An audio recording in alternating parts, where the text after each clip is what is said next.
Shalom saudara sekalian, selamat bertemu kembali pada hari ini untuk kita bersama-sama beribadah kepada Tuhan. Mari kita akan awali dengan doa.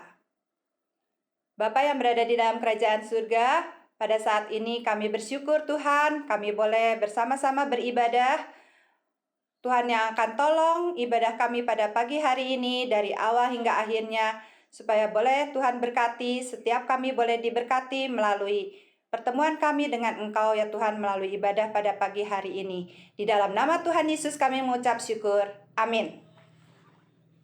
Mari saudara sekalian kita akan mengangkat pujian kita dengan lagu Di Golgota Darah Yesus Tumpah. Di Golgota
Baik saudara sekalian, kita akan lanjutkan pujian kita dengan lagu Seperti Yang Kau Ingini.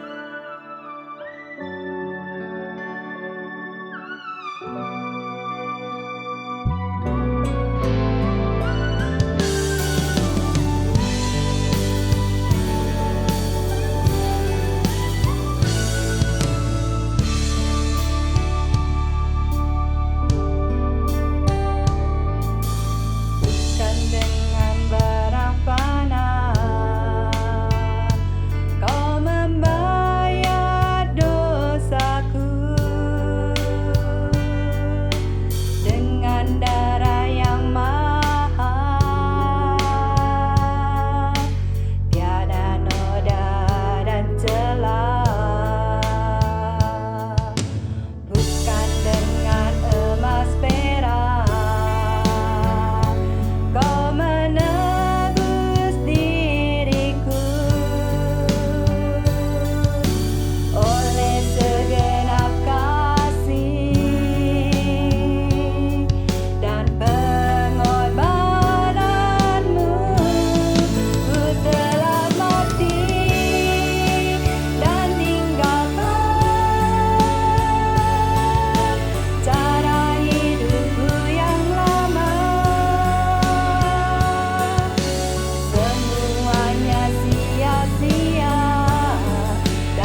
Mari saudara, kita akan berdoa terlebih dahulu sebelum mendengarkan firman Tuhan.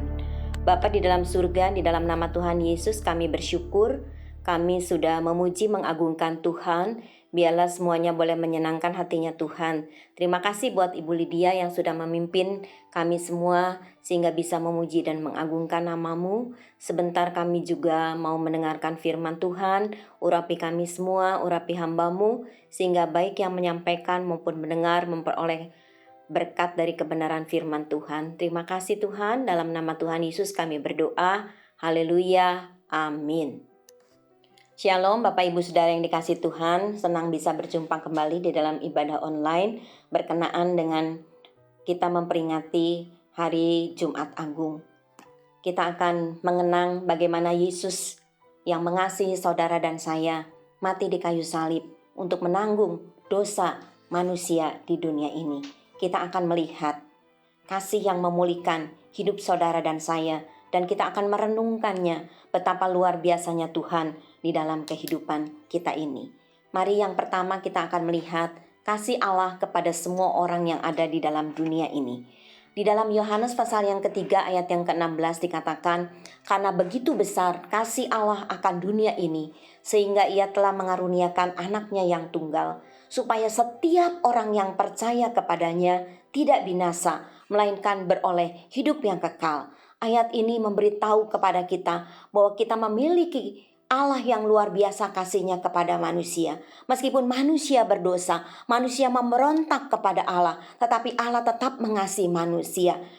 Di dalam Yohanes pasal yang ketiga ayat yang ke-16 dikatakan, karena begitu besar kasih Allah akan dunia ini, sehingga ia telah mengaruniakan anaknya yang tunggal, supaya setiap orang yang percaya kepadanya tidak binasa, melainkan beroleh hidup yang kekal. Ayat ini memberitahu tentang kasih Allah yang luar biasa, sehingga dia telah memberikan anaknya yaitu Yesus Kristus datang ke dalam dunia ini, sehingga ketika orang percaya kepada Kristus, maka orang itu tidak akan mengalami kebinasaan, tetapi memperoleh hidup yang kekal. Itulah kasih Allah kepada semua orang di dalam dunia. Yang kedua adalah pemulihan manusia berdosa. Saudara-saudara, kalau ada teman kita atau saudara kita dalam keadaan sakit, maka kita seringkali berkata, cepat pulih ya, kita berkata demikian. Tentu artinya teman atau saudara kita itu kita mengharapkan supaya menjadi baik atau menjadi sembuh.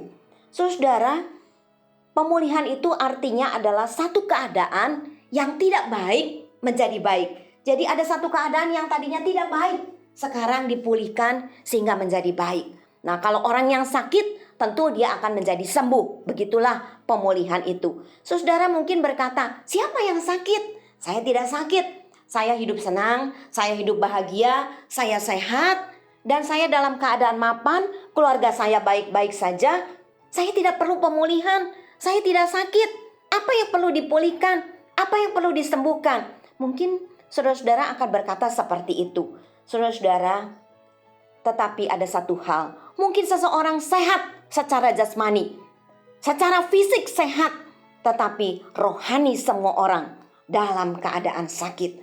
Saudara yang dikasihi Tuhan, kita punya kekayaan mungkin ya, punya kepintaran, dan semuanya kita miliki di dalam dunia ini karena kita bisa menjadi orang yang hebat. Tetapi apa yang kita punya di dalam dunia ini tidak bisa menghapus dosa kita. Dosa kita hanya bisa ditebus oleh seorang manusia, sama seperti kita, tetapi yang tidak berdosa. Tetapi masalahnya di dalam dunia ini tidak ada orang yang tidak berdosa. Semua orang sudah berbuat dosa dan hilang kemuliaan Allah, kata firman Tuhan. Tidak ada yang benar, firman Tuhan katakan. Oleh karena itulah Yesus Kristus datang ke dalam dunia ini menjadi manusia sama seperti kita, tetapi bedanya adalah dia tidak berdosa. Di dalam 2 Korintus pasal yang kelima ayat yang ke-21 dikatakan, dia yang tidak mengenal dosa telah dibuatnya menjadi dosa karena kita, supaya di dalam dia kita dibenarkan oleh Allah. Saudara-saudara, ayat ini mengatakan bahwa melalui dan di dalam Kristus kita manusia yang berdosa ini dipulihkan, disembuhkan rohani kita ketika kita percaya kepada Dia. Yang ketiga, kita akan melihat korban Kristus disalib. Di dalam 1 Petrus pasal yang kedua ayat yang ke-24 dikatakan, Ia sendiri telah memikul dosa kita di dalam tubuhnya di kayu salib, supaya kita yang telah mati terhadap dosa hidup untuk kebenaran. Oleh bilur-bilurnya kamu telah sembuh. Ayat yang kedua, di dalam Yesaya pasal yang ke-53 ayat yang kelima. Tetapi dia tertikam oleh karena pemberontakan kita. Dia diremukkan oleh karena kejahatan kita. Ganjaran yang mendatangkan keselamatan bagi kita ditimpakan kepadanya. Dan oleh bilur-bilurnya kita menjadi sembuh. Saudara yang dikasihi Tuhan, Yesus datang ke dalam dunia ini. Dan dia mengasihi manusia di dalam dunia ini. Ada ayat firman Tuhan yang mengatakan bahwa dia melihat orang-orang seperti domba-domba yang tidak bergembala. Saudara-saudara, dia melakukan banyak mujizat ketika dia ada di dalam dunia ini. Dia menyembuhkan orang yang sakit. Dia membangkitkan orang yang mati. Memberi makan kepada banyak orang. Dan lain sebagainya dia lakukan. Tetapi bukan itu satu-satunya tujuan Yesus ke dalam dunia ini. Tujuan Yesus ke dalam dunia ini adalah untuk mati bagi orang berdosa. Saudara, pada waktunya Yesus tahu saatnya akan tiba. Dia pada waktunya ditangkap di Taman Getsemani. Kemudian dia diadili. Dan meskipun dia tidak didapati kesalahannya, dia tetap mendapatkan hukuman. Dia harus menjalani hukuman. Dia disiksa, dia didera, dia mengalami cambukan, dia dimahkotai duri, bahkan harus memikul salib sampai ke Bukit Golgota. Sampai dia akhirnya terlalu lelah, terlalu sakit. Dan seseorang yang bernama Simon dari Kirene mengangkat salib itu sampai di Bukit Golgota. Di sana dia disalibkan. Dia bersama-sama disalibkan dengan 2 orang penjahat. Saudara yang dikasihi Tuhan, pada waktu itu salib melambangkan satu kutub. Dan saudara, itulah yang Yesus lakukan. Seperti yang tadi dikatakan di dalam ayat-ayat yang kita baca. Bahwa dia tertikam oleh karena pemberontakan kita. Oleh karena dosa kita. Dia diremukkan karena kejahatan kita. Ganjaran yang mendatangkan keselamatan bagi kita itu ditimpakan kepadanya. Dan oleh bilur-bilurnya kita menjadi sembuh. Saudara yang dikasihi Tuhan, sungguh-sungguh Yesus mengalami penderitaan yang luar biasa. Tetapi semua dilakukan karena kasih-Nya kepada manusia yang berdosa, kepada saudara dan kepada saya, kepada kita semua yang ada di dalam dunia ini.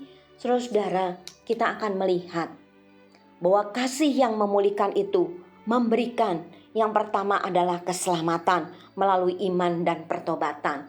Di dalam Roma pasal yang ke-10 ayat 9 sampai 10 dikatakan, sebab jika kamu mengaku dengan mulutmu bahwa Yesus adalah Tuhan dan percaya di dalam hatimu bahwa Allah telah membangkitkan dia dari antara orang mati, maka kamu akan diselamatkan.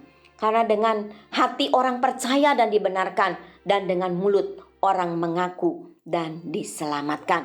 Saudara-saudara yang dikasihi Tuhan, inilah yang dilakukan oleh Tuhan Yesus kepada manusia yang berdosa, yaitu saudara dan saya. Dia memberikan keselamatan pada waktu saudara dan saya melalui iman dan pertobatan. Kita percaya kepada Dia dan menerima Dia sebagai Tuhan dan Juru Selamat hidup kita.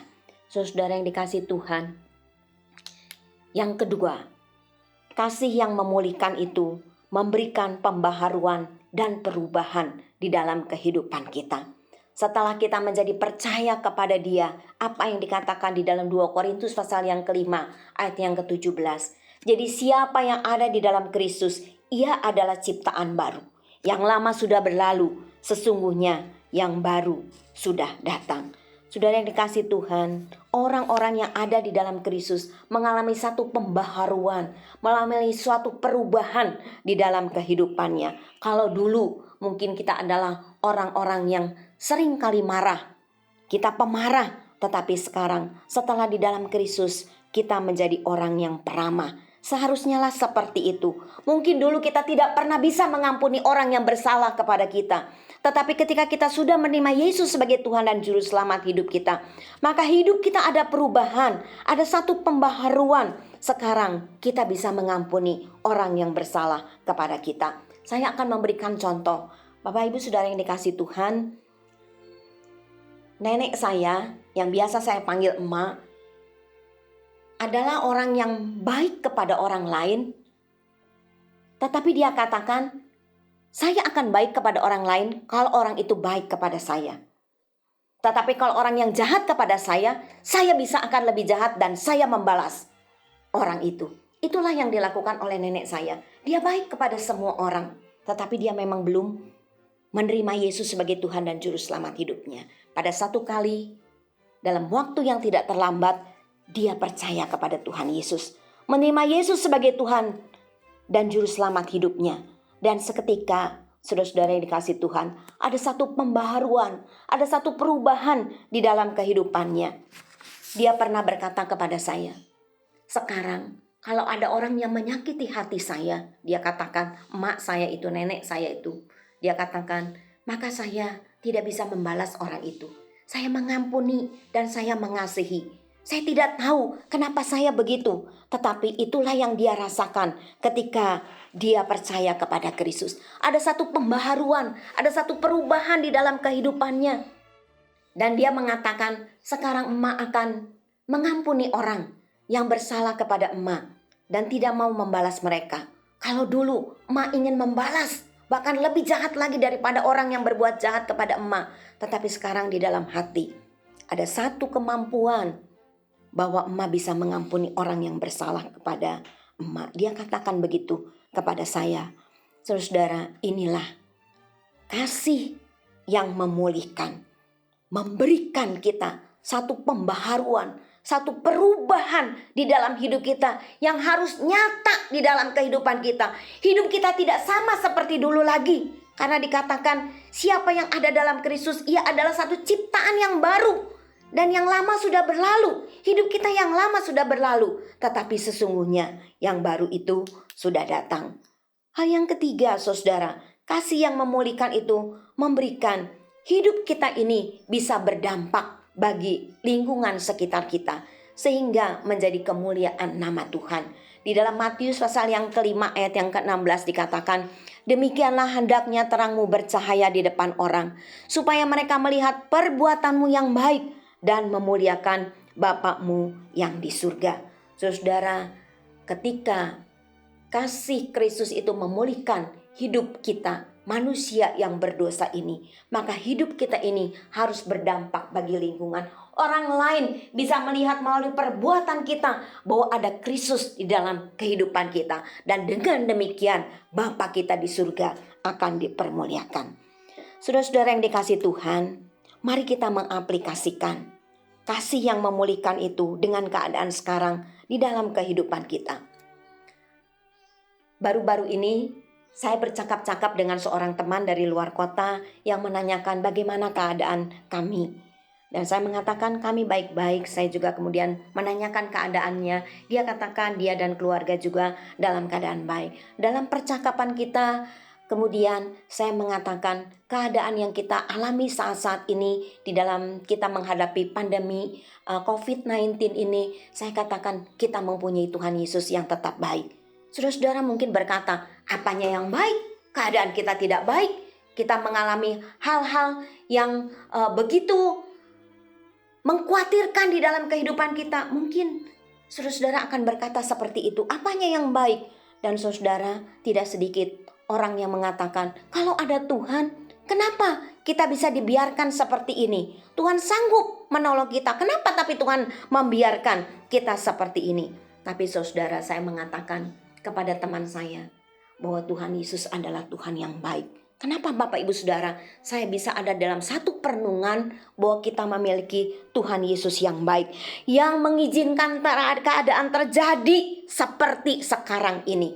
Saudara-saudara, kita melihat bahwa kasih yang memulihkan kehidupan kita itu, pertama, dia memulihkan hidup kita secara pribadi. Tadi dikatakan Hidup kita yang dulu, yang lama ini, sekarang setelah menjadi ciptaan yang baru. Yang lama itu sudah berlalu, tetapi yang baru itu datang.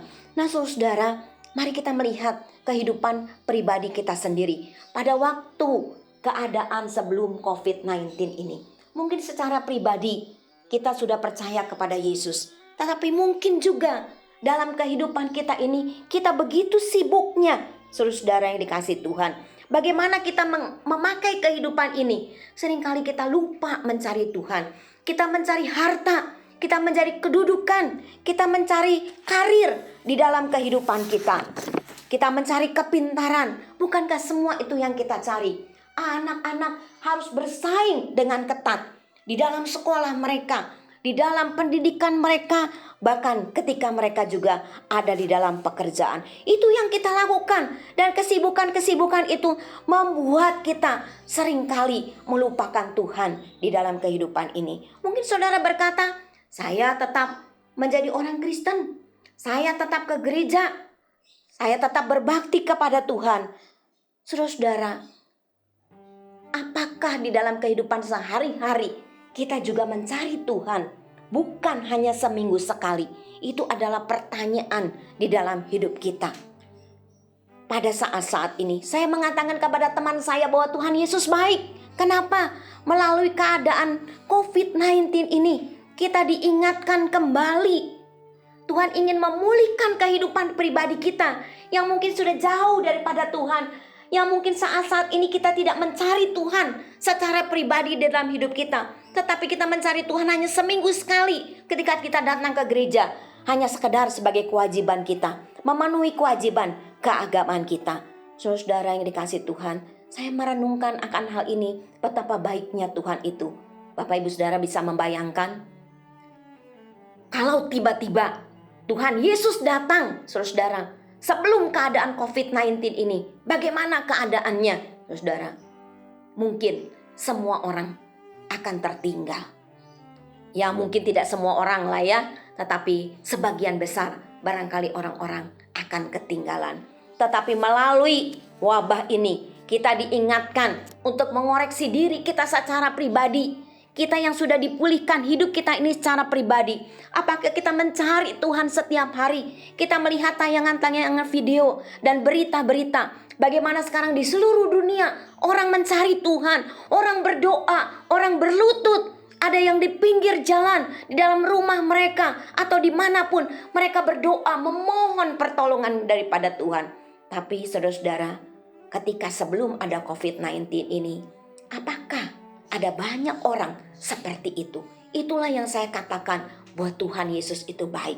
Dia ingin memulihkan kembali kehidupan pribadi kita masing-masing. Yang kedua, saudara-saudara, saya mengaplikasikan dalam keadaan kita sekarang ini, saat-saat ini. Kasih yang memulihkan hidup keluarga. Setelah pribadi kita masing-masing, kita mempunyai keluarga di rumah kita. Keluarga itu bisa terdiri dari ayah, ibu, suami istri, maksud saya orang tua, anak, menantu dan cucu. Bagaimana saudara dengan keadaan keluarga kita? Karena tadi saya katakan begitu banyaknya kesibukan kita untuk mencari uang, untuk mencari karir, untuk mencari kepintaran dan lain sebagainya. Kadang-kadang kita juga melupakan keluarga. Banyak keluarga-keluarga yang runtuh. Hubungan suami istri yang tidak harmonis lagi. Hubungan orang tua, anak dan menantu yang tidak harmonis lagi. Dan begitu banyak anak-anak yang memberontak dan cucu-cucu yang memberontak kepada orang tuanya. Bapak Ibu Saudara, bagaimana keadaan keluarga kita? Apakah materi bisa memberi kebahagiaan dalam keluarga? Materi tidak bisa memberi kebahagiaan dalam keluarga. Ada banyak orang hanya tinggal di dalam satu atap, di dalam rumah, tetapi tidak saling bertegur sapa. Itulah yang terjadi, dan Tuhan adalah Tuhan yang baik. Dia ingin memulihkan kehidupan keluarga.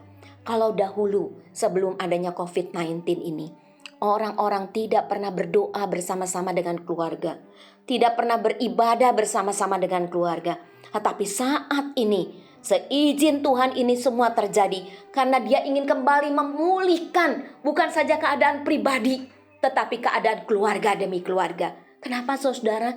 Karena dia mengasihi, karena dia baik kepada manusia di dunia ini. Mungkin selama ini kita terlalu sibuk, kita mengacuhkan keluarga, kita berpikir melalui materi bisa membangun kebahagiaan keluarga. Tetapi ternyata banyak yang tidak bahagia karena mereka memiliki materi yang banyak.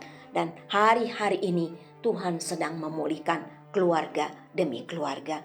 Yang ketiga saudara, saya mengaplikasikan bahwa kasih yang memulihkan itu juga memulihkan gereja Tuhan. Kita keluarga demi keluarga dan pribadi demi pribadi ada di dalam satu tempat ibadah, yaitu di dalam gereja Tuhan. Tapi saudara, gereja itu adalah satu himpunan orang yang percaya. Gereja itu adalah tubuh Kristus. Saudara, ada orang yang berkata, gereja itu akhir-akhir ini seperti menara gading. Artinya apa saudara? Masing-masing merasa hebat doktrin gerejanya. Kalau gereja itu punya gedung yang besar, punya jemaat yang banyak, hamba Tuhan ya bisa keliling diundang ke sana kemari, maka dikatakan itu adalah gereja yang sukses. Apakah benar demikian saudara? Kita melihat keadaan saat-saat ini. Semua gereja-gereja, baik yang kecil, yang sederhana, yang sedang, yang besar, semua tidak bisa melakukan ibadah. Semua gereja ditutup, mimbar gereja tidak bisa lagi melaksanakan khotbah-khotbah. Kenapa? Karena mimbar gereja sudah pindah kepada rumah-rumah masing-masing, di dalam ibadah keluarga masing-masing. Nah saudara, saya merenungkan, mungkin inilah waktu-waktunya pemurnian bagi gereja. Saya tidak mengatakan salah mempunyai gereja yang besar, mempunyai jemaat yang banyak. Saya tidak mengatakan itu salah. Tetapi saudara, kalau Tuhan mengizinkan kita hari-hari ini ada di dalam keluarga kita masing-masing, dan kita tidak berada di dalam gereja yang maksudnya ada di dalam satu gedung, satu bangunan gereja, tetapi kita ada beribadah di dalam rumah tangga kita masing-masing. Hari-hari ini Tuhan ingin memurnikan gerejanya, ingin memulihkan gerejanya. Kenapa? Karena Tuhan mengasihi, Tuhan menyayangi kepada kita semuanya. Demikian juga di dalam kehidupan kita. Mari kita berkata bagaimana pelayanan kita sebagai seorang jemaat, bagaimana pelayanan kita sebagai seorang aktivis, sebagai penatua, sebagai gembala sidang, sebagai penginjil, sebagai guru agama. Sudahkah kita sungguh-sungguh berkenan di hadapan Tuhan dan hidup kita menyenangkan hatinya Tuhan? Saudara-saudara yang dikasihi Tuhan, hari-hari ini biarlah kita mengaplikasikan firman Tuhan yang kita dengar di dalam hidup kita secara pribadi, di dalam kehidupan kita secara keluarga, bahkan di dalam kehidupan kita sebagai satu tubuh Kristus. Jangan sampai di antara satu gereja dengan gereja yang lain, wah begitu mengagungkan denominasi gerejanya sehingga tidak mau bersatu dengan gereja-gereja yang lain. Tetapi kerinduan kita bersama setelah keadaan dipulihkan, biarlah kita boleh melihat ada satu kerukunan, ada satu damai sejahtera di antara gereja-gereja Tuhan sebagai satu tubuh Kristus. Kesimpulan kita dalam perenungan dengan tema kasih yang memulihkan yang pertama. Kasih yang memulihkan hidup manusia karena korban Kristus, sehingga melalui iman kita kepada Kristus, manusia yang berdosa yaitu kita semua diselamatkan oleh Kristus. Firman Tuhan katakan sebab hutang dosa kita telah lunas dibayar oleh Kristus. Yang kedua, kasih yang memulihkan membawa pembaharuan dan perubahan di dalam hidup kita, sehingga hidup kita berdampak bagi lingkungan sekitar kita. Yang ketiga, saudara, kasih yang memulihkan mengingatkan kita bahwa kita mempunyai Tuhan yang baik, yang menginginkan kita mengoreksi diri kita secara pribadi, sebagai bagian dari keluarga, sebagai bagian dari anggota gereja. Sudahkah hidup kita berkenan di hadapan Tuhan? Yang keempat, kasih yang memulihkan akan memberikan kita kekuatan di dalam kehidupan ini. Karena kasih-Nya yang tidak terukur, itu akan menyertai hidup kita semuanya. Amin. Tuhan memberkati. Mari kita akan masuk di dalam doa. Bapa di dalam surga, kami sungguh bersyukur hari ini karena kemurahan Tuhan. Di dalam hari ibadah perayaan Jumat Agung, kami bisa merenungkan tentang kasih yang memulihkan. Kasih Bapa yang memberikan Kristus datang ke dalam dunia ini menjadi manusia sama seperti kami semuanya, tetapi dia tidak berdosa dan Yesus rela mati di kayu salib untuk menebus dosa manusia. Kasih yang tidak terukur, panjang, lebar, dalam dan luasnya. Terima kasih Tuhan, ketika pada satu kali di dalam hidup kami boleh beriman kepada Tuhan. Kami percaya kepada Engkau dan menerima Yesus sebagai Tuhan dan Juru Selamat hidup kita. Maka hidup kami dipulihkan. Maka kami menerima jaminan keselamatan yang daripada Tuhan. Tetapi mungkin hari-hari yang kami lalui kemudian membuat kami lupa kepada Tuhan. Kami seringkali mungkin lalai mencari Tuhan. Kami lalai di dalam ibadah kami kepada Tuhan. Baik di dalam ibadah keluarga, ibadah kami secara pribadi kepada Tuhan. Mungkin kami lalai di dalam doa-doa kami. Tetapi hari ini Tuhan mengingatkan kami bahwa kami mempunyai Tuhan yang baik, yang ingin memulihkan hidup pribadi demi pribadi, yang ingin memulihkan hidup sebagai anggota keluarga, yang ingin memulihkan hidup sebagai anggota tubuh Kristus, yaitu gereja Tuhan. Mari Tuhan, Engkau mengoreksi diri kami, ampuni kami kalau kami banyak kesalahan, tetapi kami melihat di seluruh dunia ini bagaimana hari-hari ini orang mencari Tuhan, mereka bertobat dan kami percaya pintu pertobatan itu masih terbuka. Dan Tuhan, biarlah kami sungguh-sungguh hidup terus menyenangkan hatinya Tuhan dan berkenan di hadapan Tuhan. Terima kasih Tuhan, dalam keterbatasan hamba-Mu, biarlah Engkau sendiri akan berbicara kepada kami. Doa kami Tuhan, biarlah kami semua Tuhan, sidang jemaat Tuhan, bahkan setiap mereka yang mendengar firman Tuhan ini, Tuhan memberkati keluarga demi keluarga, pribadi demi pribadi, dalam usaha, dalam pekerjaan, dalam perdagangan, diberkati dengan berkat berlimpah. Anak cucu kami di dalam sekolah mereka, di dalam kuliah mereka, mungkin mereka harus belajar di rumah. Biarlah Tuhan memberkati supaya mereka juga boleh menjadi orang-orang yang sukses. Terima kasih Tuhan, biarlah Engkau memberkati kami Tuhan, untuk kami tetap teguh di dalam iman dan menyandarkan hidup kami hanya kepada Tuhan. Kami manusia yang terbatas tidak mampu berbuat apa-apa, tapi kami punya Allah yang tidak terbatas. Dan bagi Allah sungguh tidak ada yang mustahil. Terima kasih Bapa, inilah doa kami kepada Tuhan. Biarlah Engkau memberkati semua mereka yang sudah mendengar kebenaran firman Tuhan. Dalam nama Tuhan Yesus kami berdoa. Saudara-saudara yang dikasihi Tuhan, terimalah berkat dan damai sejahtera daripada Allah Bapa di surga, kasih karunia dan rahmat daripada Tuhan Yesus yang tak berkesudahan, dan persekutuan Allah Roh Kudus akan menyertai hidup kita semua mulai saat ini bahkan sampai selama-lamanya. Percaya katakan bersama, amin. Tuhan memberkati.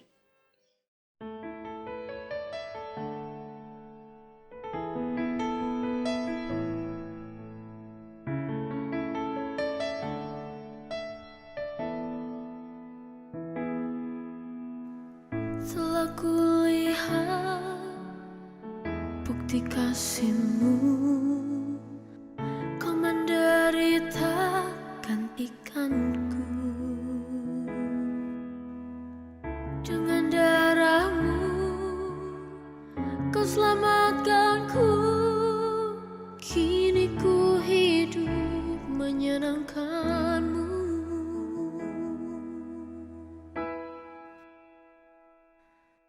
Terlalu besar kasih-Mu Bapa, pengorbanan yang Kau berikan bagiku. Terlalu mahal darah-Mu Yesus, tercurah untuk menebus hidupku.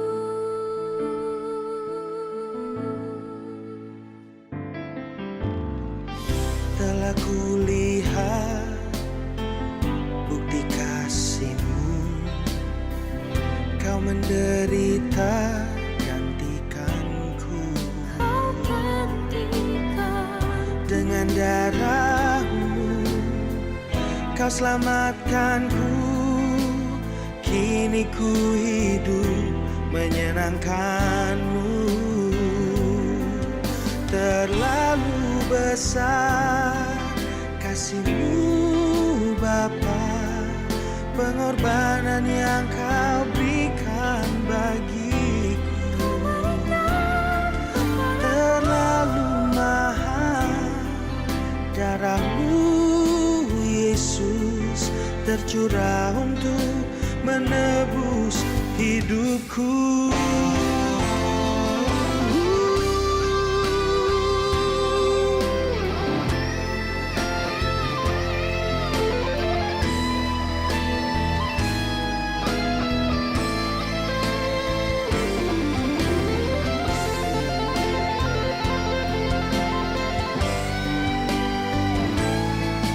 Terlalu besar kasih-Mu Bapa, pengorbanan yang Kau berikan bagiku